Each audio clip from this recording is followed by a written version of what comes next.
So the purpose of our inquiry.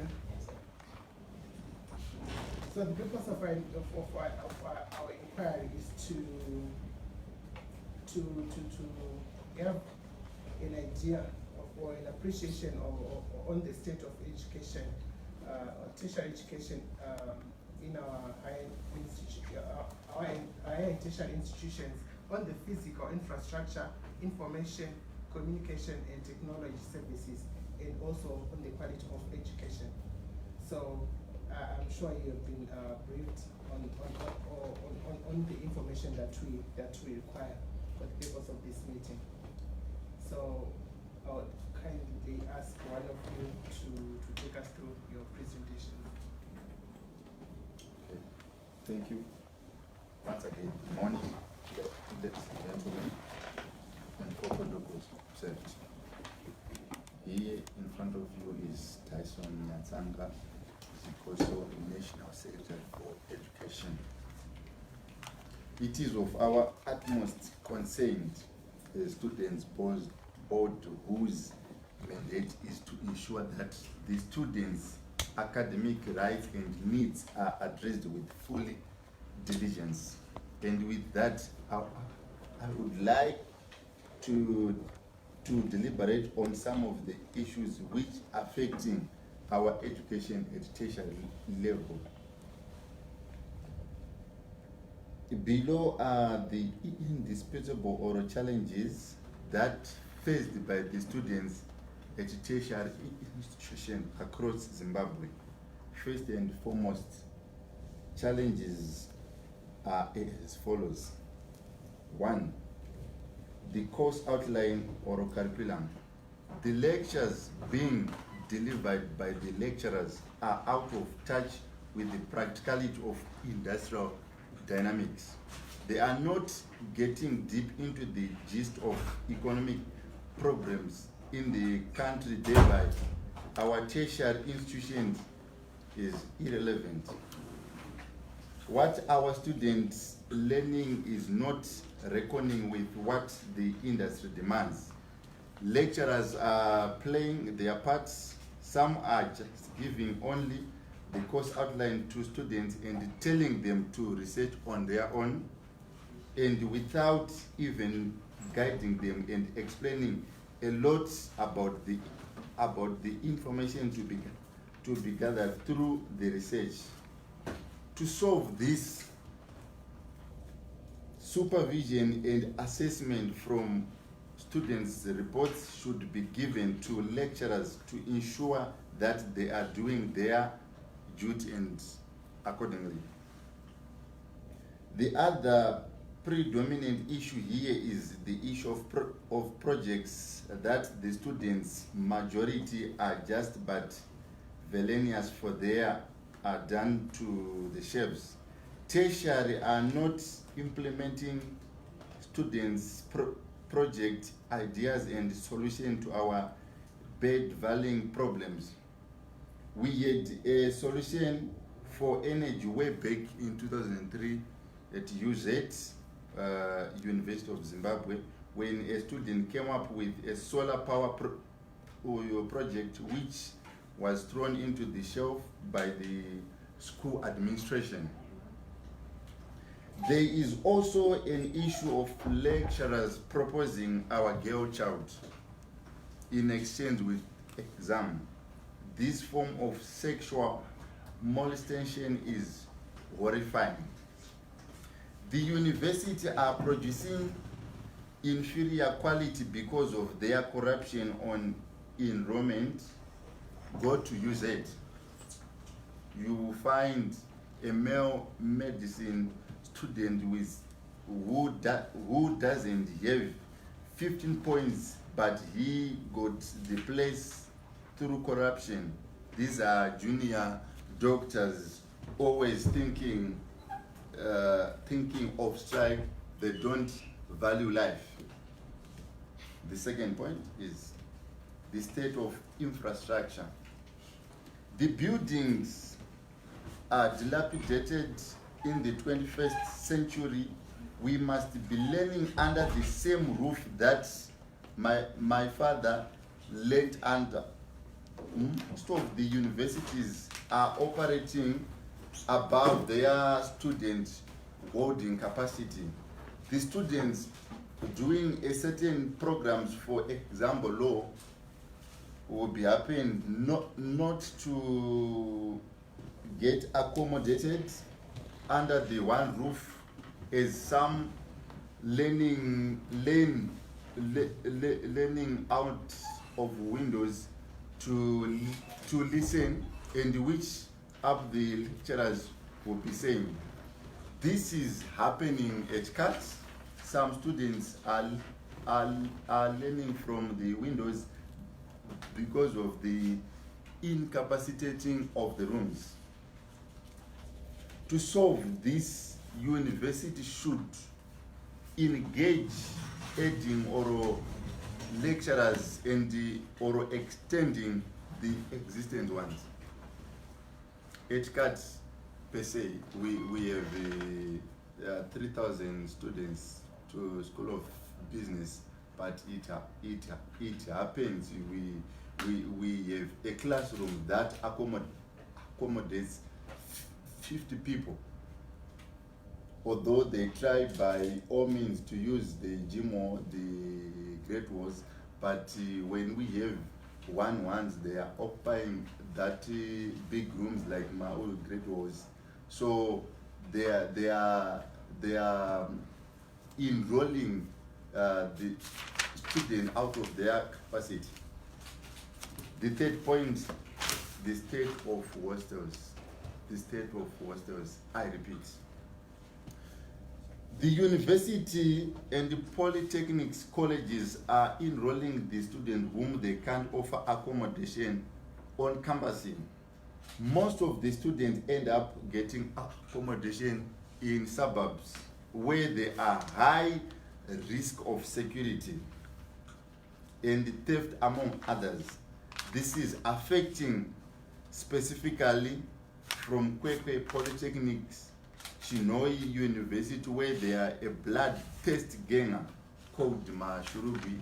I'm sure you have heard about the issue of one of our male students at CATS who was attacked by the Shurubins.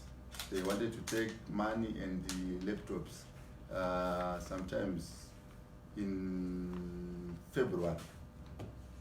So the accommodation is of great importance in universities, whereby all our students get accommodation on campus.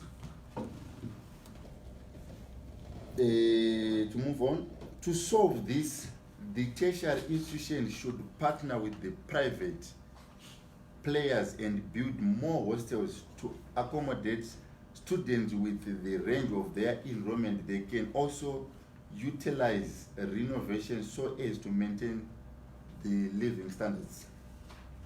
The fourth point, the state of the laboratories. The state of the laboratories. They say a scientist without laboratories is like a kid without a toy. Most of the learning laboratories are not equipped with modern and up-to-date technological facilities, and hence the institutions are producing students who are not competitive with knowledge and experience. To solve this, the institution should acquire more updated to equip with their laboratories.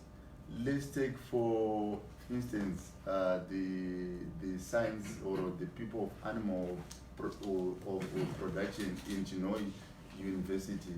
They come to it here in Harare to do their practicals because we don't have the laboratories. Then the fifth point, the state of Wi-Fi. The state of Wi-Fi. If you visit University of Cape Town, there is cosmetic access to Wi-Fi, and this across Limpopo, not here in our institutions. Wi-Fi in most of the institutions in Zimbabwe, Wi-Fi is restricted. Some are certain range and sites which provides information which is the educational value to the students. Also, the Wi-Fi for internet is not strong enough to allow the downloading. To solve this, should install strong Wi-Fi in their institution and at the same time opening up all sites. I think the Econet zone, they provided Wi-Fi to university through the Econet Edge zone. There's a strong Wi-Fi. It's not 100%, but it's better compared to the previous internet.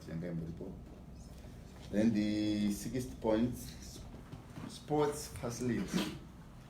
To realize the talented of sports in most of students, the current situation at the sports facility in institution does not allow for the student to fully express their talents. Also, some of the institutions don't offer a variety to cater for all the students. We need golf, table tennis, etc. To solve this, institutions should benchmarking of the sporting activities from developed institutions and also equipping the sporting facilities through the world-class grounds and courts. The third point, the fees issues. The fees increments which have been effected at various institutions cannot be justified at all. The equation is not balancing. The equation is not balancing.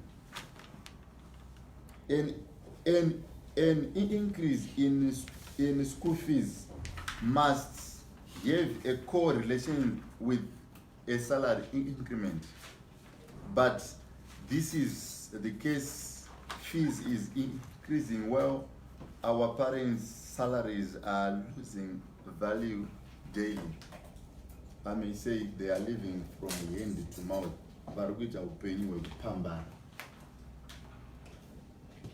University of Zimbabwe accommodation has been raised to 1,200 RTGs for the August 2019 intake, which is preposterous and unacceptable. We are aware of situation bedvalling our country, but we cannot seize the opportunity to milk our parents who are getting paid in RTGS dollar. A solution to this is to the government to honor their promises of free education by at least subsidizing this according to the section of our constitution, according to the section 27 of our constitution, like what they said in 19th of December 2018. They said there shall be free education, but nothing has been put on table. The eighth point, the issue of food.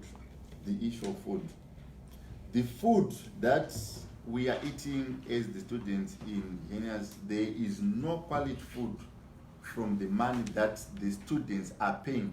Most of the universities are robbing their canteens fees by delivering short food. There must be a systematic way that ensures that the students get value for their money.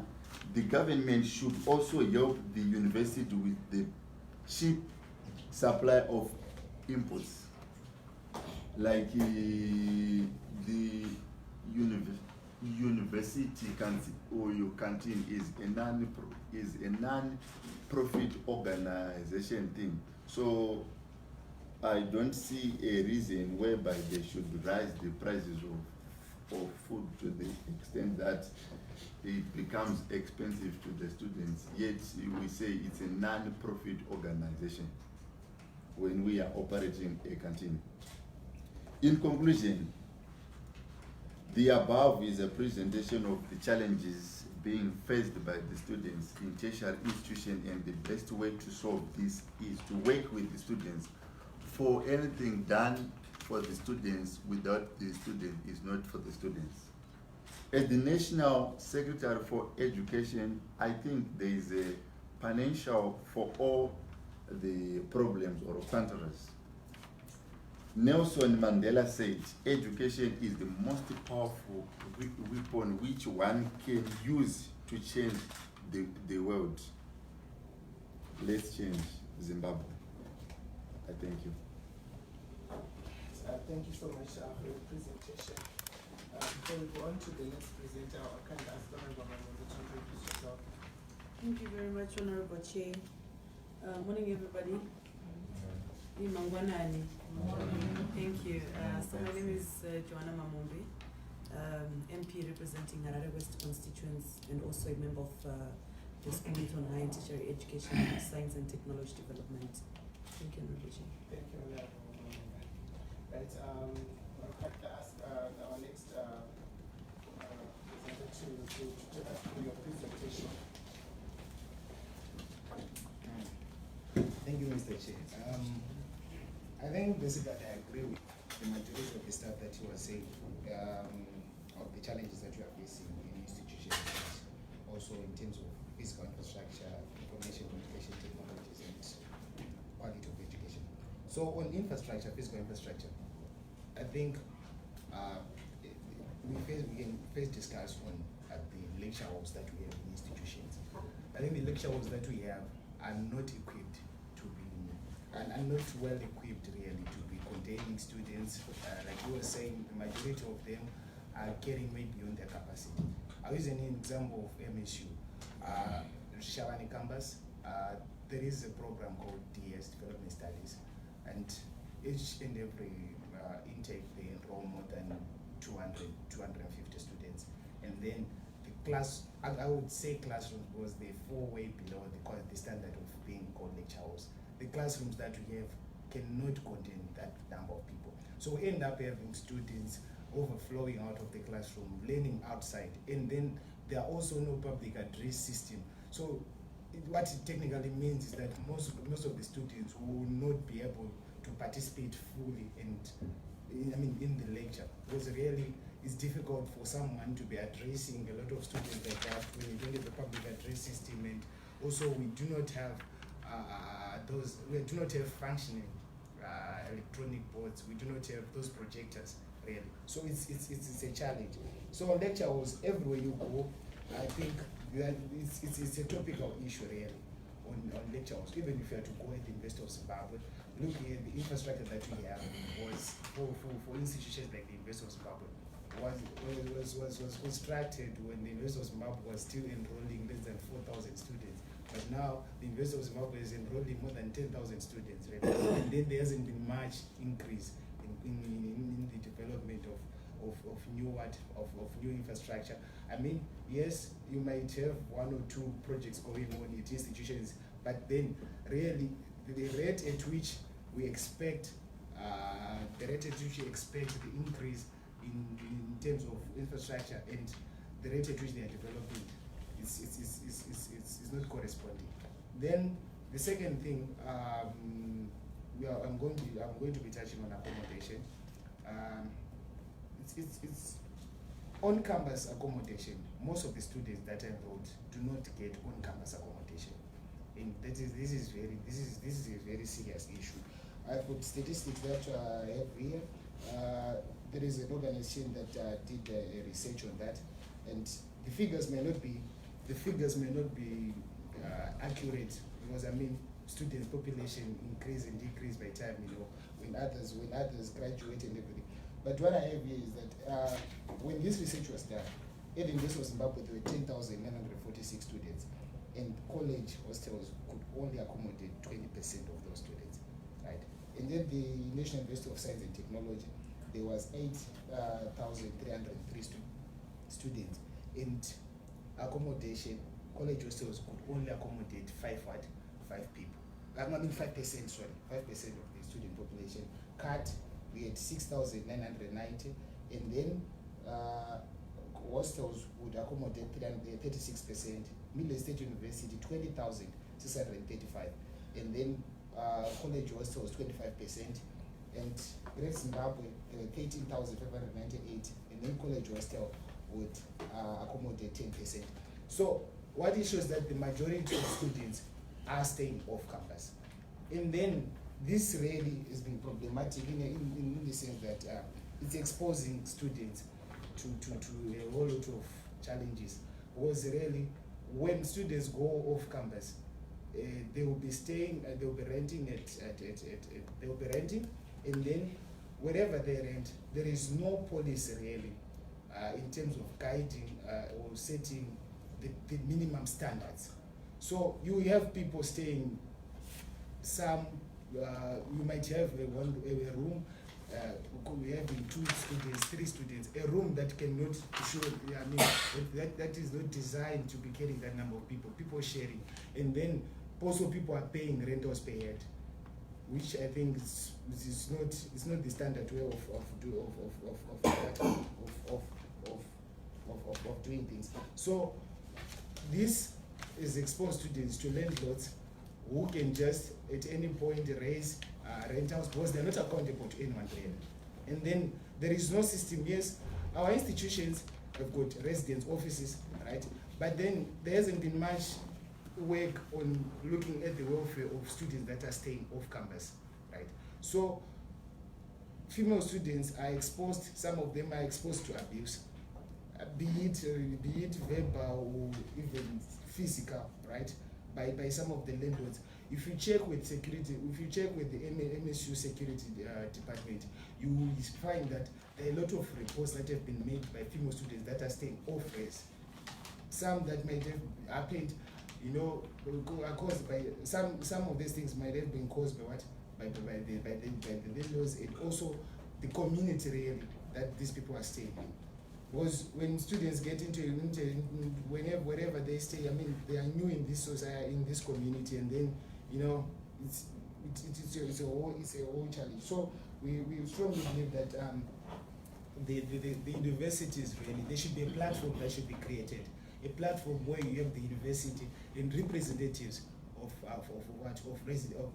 the property owners that students stay at, and also students, where they should be set minimum standards, and then the university should also license those who will be able to accommodate what students, so that even in terms of security, because whenever a student is on campus, when schools are open and when a student is there, I think it's the mandate and responsibility of the university to make sure the safety and protection of those students. So the university should then license those who are going to be what, those who are going to be accommodating students, and then set minimum standards. So, well, some of these places really, if you look at it, I mean, it's disgusting really, where some people stay, to say the least. And on infrastructure, university infrastructure, a quick look at if you look at our institutions, you also discover something, that our institutions were not designed to cater for people who have disabilities, right? It's problematic for students that have disabilities to be learning in our institutions really, because if you have to look at it, the majority of the institutions, they don't have those ramps. So how are we going to accommodate those who will be using wheelchairs, right? And also for those who have no sight, how are we going to be accommodating them when we don't have automated, when we don't have institutions that have those those devices which can direct people that do not see really. So it's discriminatory in a way for people with disabilities. It's a challenge really for someone to come and learn in institutions like that, because the services that are there are not designed to cater for them. So I think this is an urgent issue that needs to be addressed, because what we have seen because of that is there's a little number of people that have disabilities that have enrolled in our institutions really. But also we think education is for everyone and their rights should be protected under that. And then on accommodation, we also look at a quick look also at our hostels. We will see that even those hostels that are on school, they are not. There are other. I would say I'll look at it at a gender perspective, and that female students, they've got certain. There are certain standards that we expect for accommodation hostels that caters for what, for female students, that is catered for female students. There are no, the issue of how are we going to address sanitary issues, like do we have disposable areas where people can leave their pets, for example. Those issues are not addressed, and we find that there is a lot of now unhygienic practices that are now happening in institutions, you see. But really, it's not everyone's problem. It's not anyone's problem. It's not the problem of the students really, but it's the design of the hostels that we have. Also now that we are having a power outages, I think we have had a situation really where priority is only given on campus. I mean, in hostels when there is a power outage, I mean there is little priority over that. So what it means that studying or any form of research is limited in hostels, and especially for those who are off campus in this period of power outages. So what we encourage is that if there is any construction that is going to happen in future, any construction of hostel should also look at designs that are eco-friendly and make use of new designs of, I mean, you can use solar, for example, and just moving on with times, coming up with eco-friendly infrastructure in our institutions.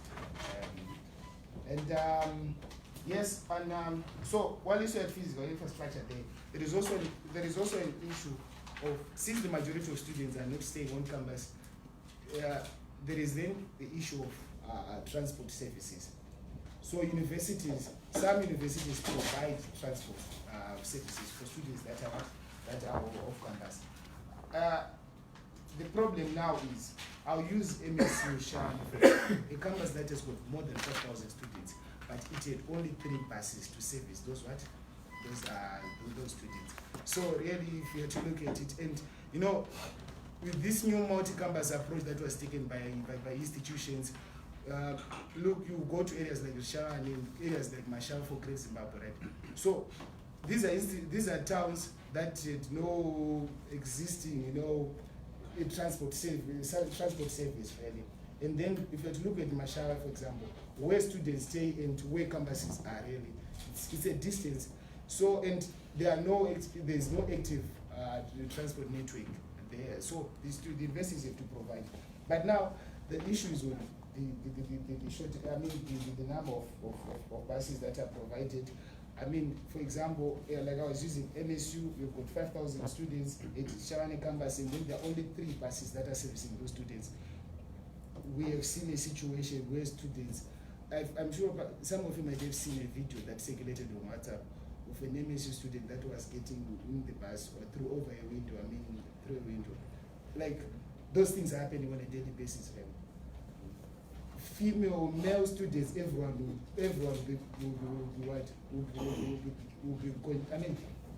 everyone really is exposed to that, and you have people even hurting themselves in the process. So we urge you strongly that institutions should also look at the new service that is now there of subsidized transport and come up with contracts with ZISOCU, and so that they provide in the immediate short term, while they are looking at investing in also their own sustainable transport systems. So on information and communication technology services, the major issue is with internet connectivity.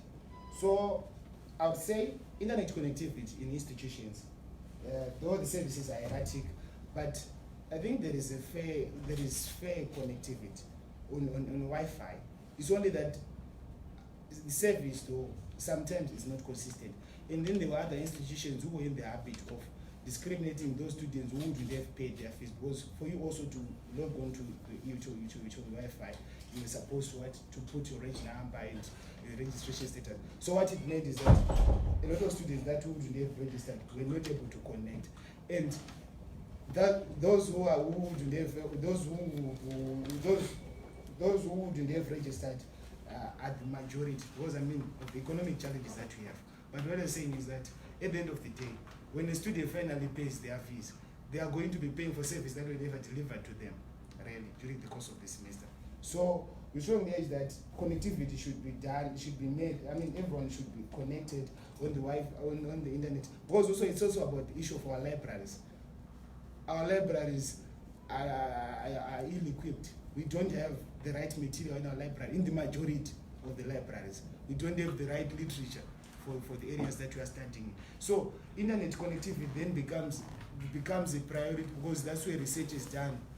This is where research is done. So we also urge that on internet connectivity, our universities subscribe to online journals, online sources, which have got the right information and information that can be useful to students in their studies.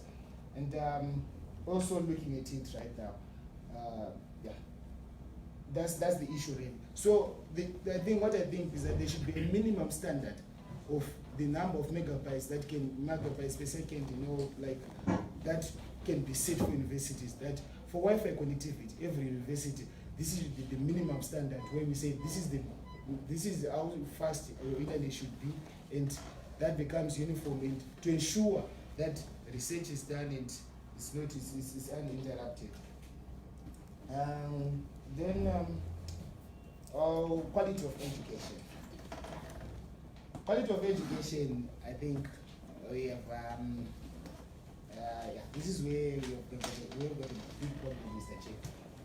Our curriculums really, the way they were designed, I think the majority of them are now out of touch with the realities of this new world.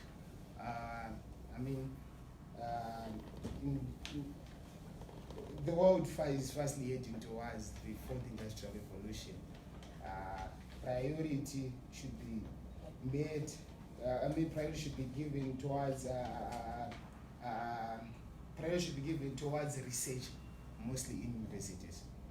There is little research going on in our institutions, and when that research is done, usually there is lack of students' involvement in it.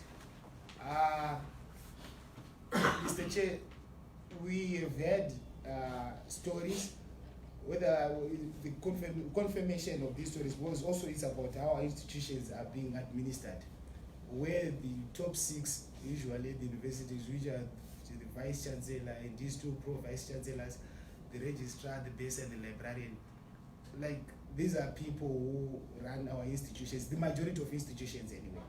This is a common trend where you have these ones running institutions. It will, without being really accountable to anyone. There's no platform really where they can come and account, especially also to students where I think are also an important stakeholder at any institution really. So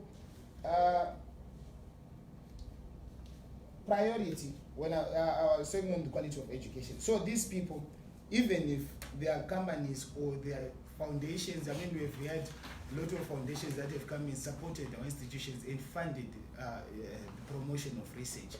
There is little information around this and what areas that research might have been done on. So there should be a process where universities should provide audited financial reports of how they are running their money, and seeing, are they investing on the right things? Are they prioritizing on the right things really?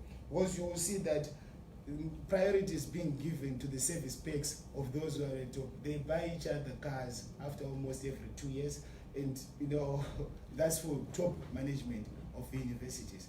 So when you look at that, you will see then that priority is not given to the right things.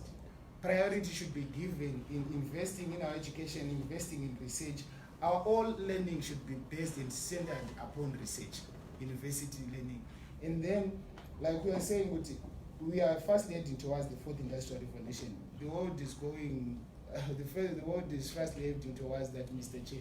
And our students, especially those who are studying in the fields of engineering, technology, and I mean, what we are having is a situation where we have our graduates not being competent enough to meet the demands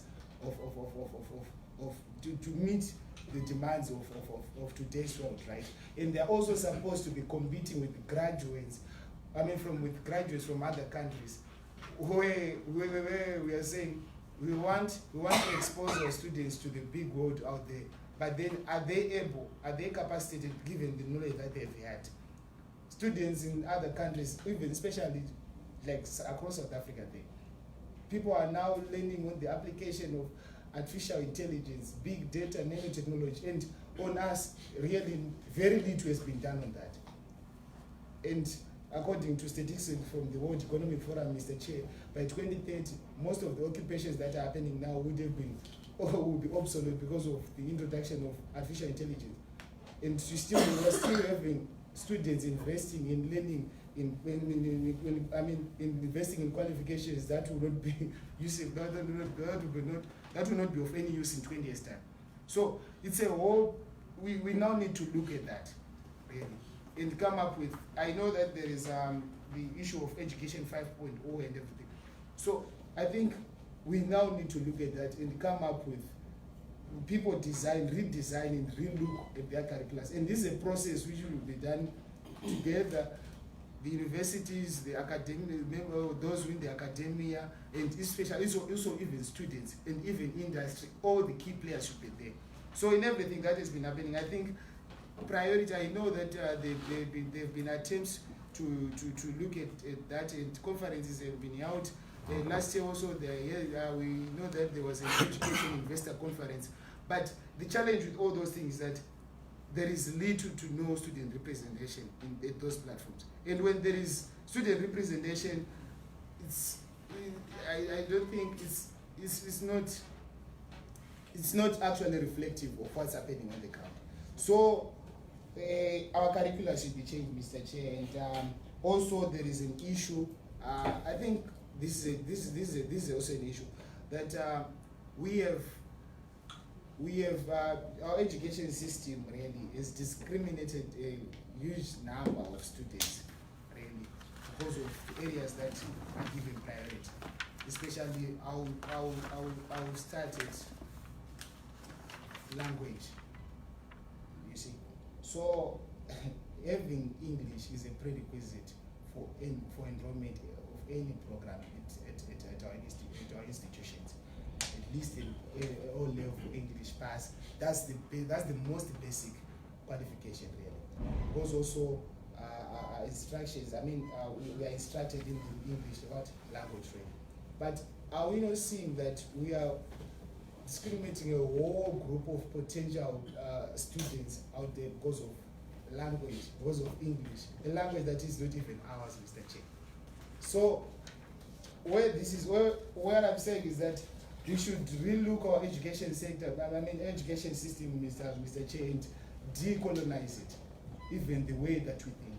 I think this is an issue. This is not only a Zimbabwean issue. This is now a global issue, right? Where students are fighting that, no, what we are having, and also the academia is strongly involved in this.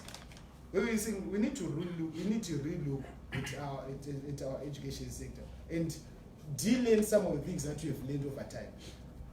Things that have actually affected how we think and things that have shaped our thought, Mr. Chair.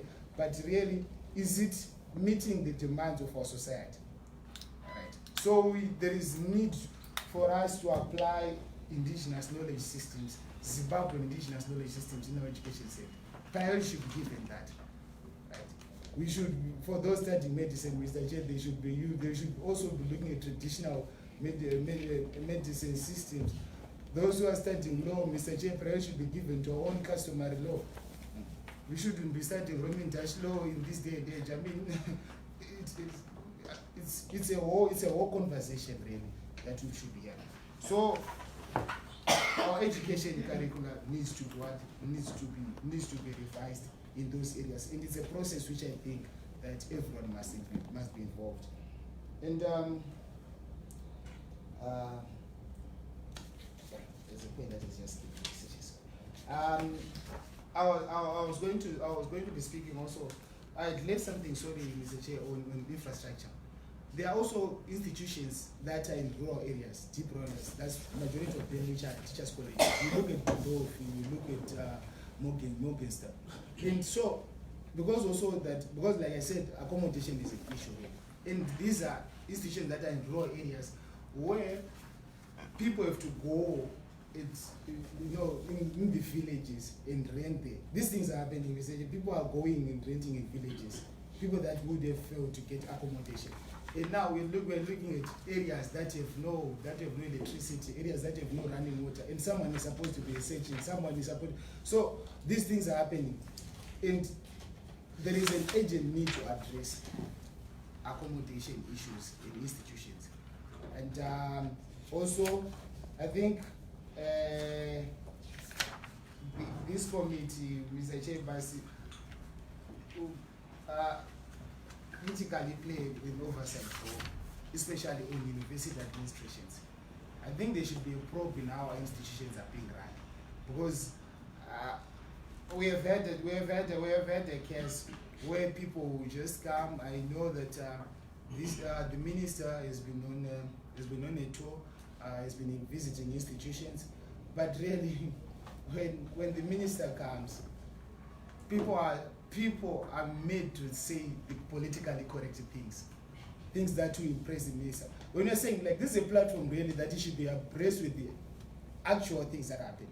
So would strongly recommend that this committee, Mr. Chair, comes and meet up with students. Of course, we've got other boards like ZINCHE, but really, this board, like when quality assurance, it's been a long time since we have heard that ZINCHE has moved where they are doing this, but really there are a lot of quality assurance issues that are happening, right?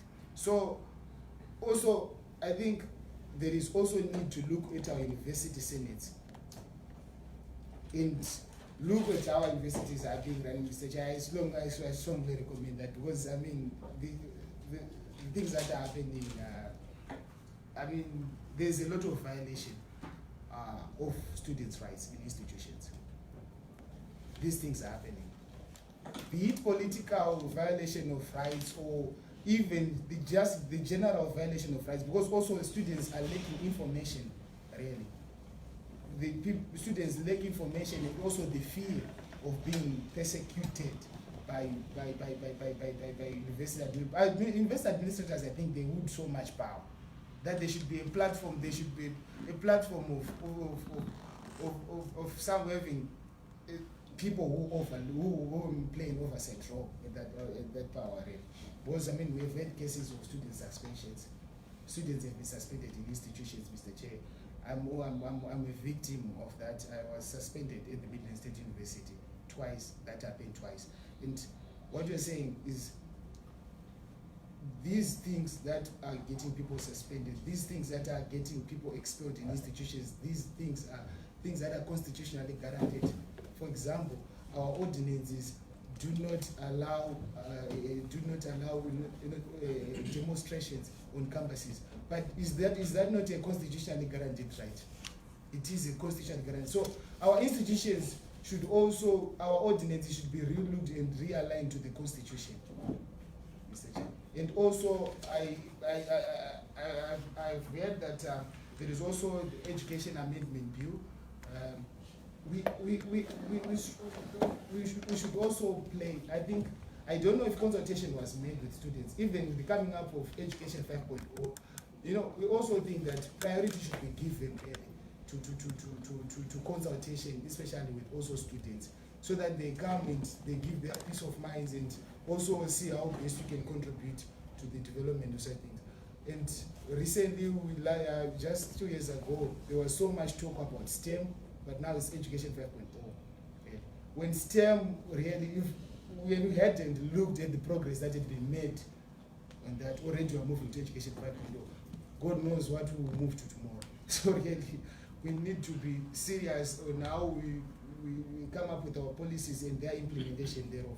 And we are also we are also noticing a trend really. While we appreciate that the world is fastly going digital, priority is being given to technology and everything, we feel that the arts and social sciences are now being left out in the development, especially priority is no longer being given to the arts. So we strongly encourage that people should relook at how based the arts and social sciences can be part of the agenda of remodeling our education system, and also research being given, priority being given to the research of such areas.